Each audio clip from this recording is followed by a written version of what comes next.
अभी आप सुन रहे हैं सिंगर जितेंद्र हरनी वाला के।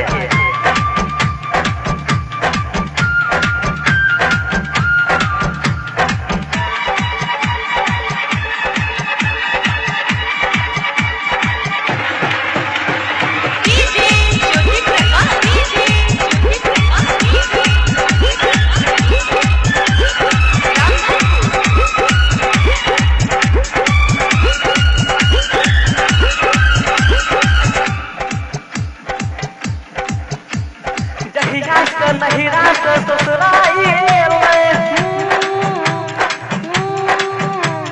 रसुना से प्यार क्या क्या भूले लगे नहिरा से ससुराई रसुना से प्यार क्या भूले लगे। अब की ही कहबो जुलुम भगे अटली के नाम ही गिने लगे हरी बाली तोहर जावल पार रसना कजल मोगी हिस्सा प्यार हरी बाली तोहर जावल पार रसना कजल मोगी हिस्सा प्यार मोगी हिस्सा प्यार।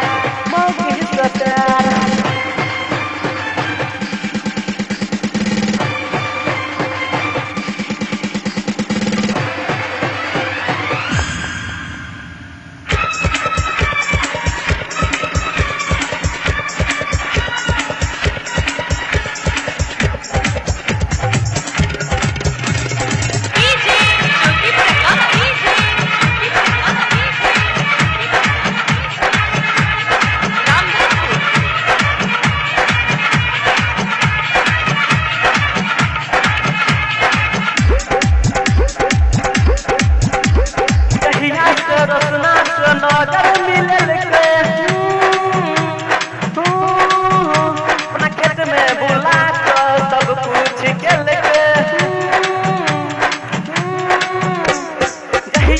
रसना से नजर मिले अपना खेत में बुला सब कुछ के लेके बलराम के घर के बबुलो के घर के अजय फोटो खींच लेलक है